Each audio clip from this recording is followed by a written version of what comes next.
What's up gamer, my name's Waluko, and today I'm going to show you the build I finally settled on for my League starter in Path of Exile Secrets of the Atlas. That build is Divine Ire Ascendant. Divine Ire has been my favorite spell since they added it to the game, and in 3.26 it's getting buffed. It's getting another 5% effectiveness of added damage, it's getting another 50 to 75 flat damage, and another 10% more damage with hits per stage after the first, as well as 5% more damage with ailments per stage after the first. We're going to be running this with straight lightning damage, so we don't really care about the ailment damage, but the 10% more damage with hits is pretty nice.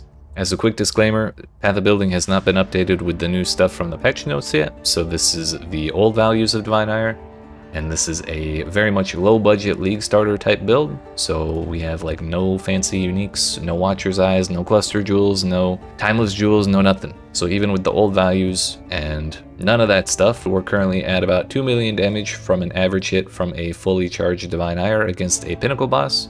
2 million damage isn't really like a crazy amount of damage in today's age of Path of Exile, but in my past experience, anywhere from 1 to 3 million damage is where you start feeling kind of alright against Pinnacle bosses. So the fact that we're kind of right in the middle of that range gives me pretty good hope.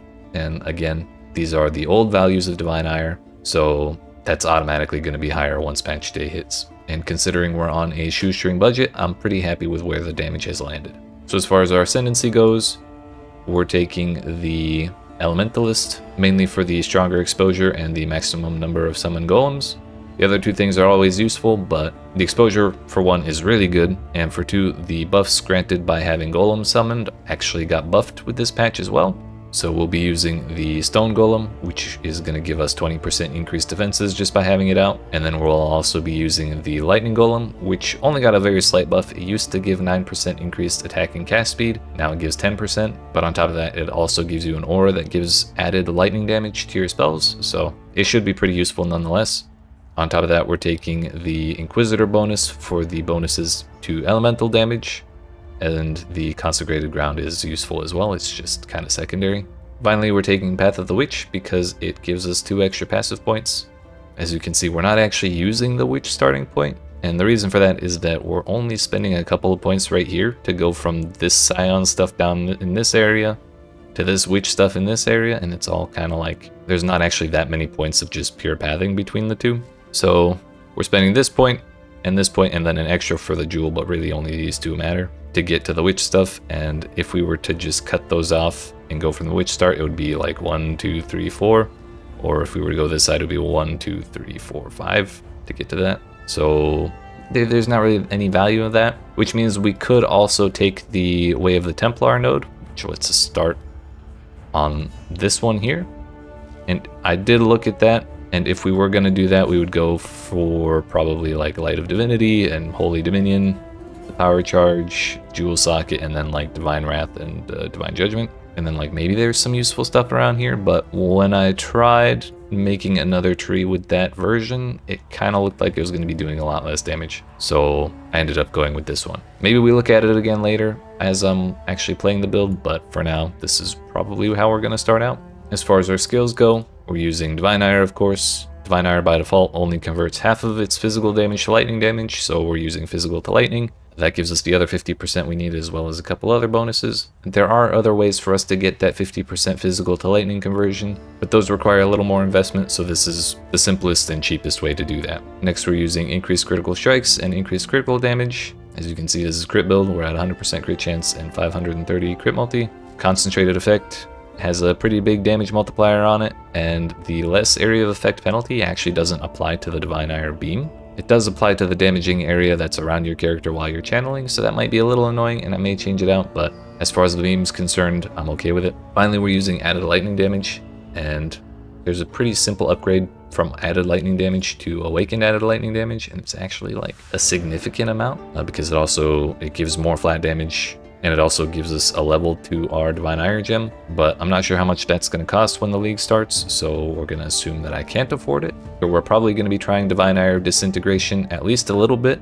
The main difference between the two versions of the spell is that Divine Ire has a damaging area around you while you're charging to try and zap enemies that are like trying to hit you while you're channeling, and then the beam goes off. Divine Ire Disintegration does not have that damaging area, but its beam is way stronger. If we were to just swap between the versions of the gem with all of the support gems being the same, You can see we go from just over 2 million damage to like very nearly 3.5 million damage per hit. So safe to say a pretty solid upgrade and something we definitely should do before bossing in particular. But anyways, our other abilities are Precision, Clarity, and Vitality, all supported by Arrogance, and that's because we want to reserve as close to 55% of our life as possible. And the reason for that is we're using Pain Attunement right here, which is 30% more spell damage when on low life, as well as the Life Mastery right below it that says you count as on low life while at 55% of max life or below. So we're using these 3 auras that reserve flat amounts of mana and supporting them with Arrogance to make them support life instead,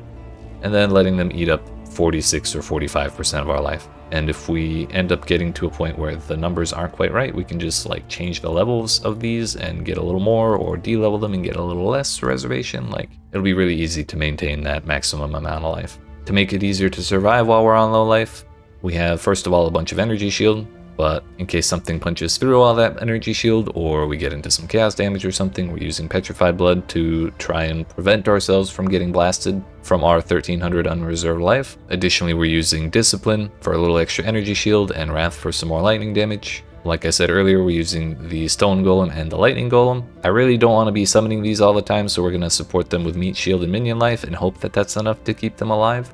For our movement skill, we're using Flame Dash linked with Arcane Surge as well as Smoke Mine. Arcane Surge is another thing that's getting buffed in this upcoming patch. Originally it gave 10% increased cast speed, and when the update hits it'll be giving 20% cast speed, and that's another thing that's not reflected in Path of Building right now. So we're going to be channeling even faster, which is great.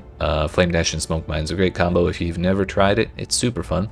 Steel Skin with cast when damage taken, just to give us a little extra buffer if we start getting hit pretty heavily. And then Conductivity just by itself, so I can cast it manually because it is a significant amount of increased damage. It's a little annoying to self-cast, but you gotta do what you gotta do. Probably my biggest worry is the fact that we're using Pain Attunement and an Energy Shield build without Chaos Inoculation or Chevron's Wrappings. I'm not sure how that's gonna feel, because Chevron's Wrappings keeps chaos damage from bypassing your energy shield, which is super nice when you're not immune to chaos damage and you're running an energy shield build.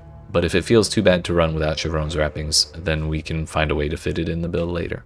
So yeah, that's about where we're at for right now. The link to this Path of Building will be in both the description and the pinned comment down below, so you can give it a look, check the details for yourself, see if I made any egregious mistakes, or edit it however way you want. If you have any questions, or you just want to share what kind of build you're doing for your 3.26 League starter, by all means leave them in the comments. I'd love to hear what you're doing and answer any questions you may have. If you want to see how this build plays out, I will be streaming for 12 hours a day each day of the League start weekend, so Friday, Saturday, Sunday, 12 hours each day, both on Twitch and here on YouTube. The link to my Twitch channel will be in the description and pinned comment as well, if you want to follow me there, or you can subscribe here, turn notifications on, all that business, and come check out the streams.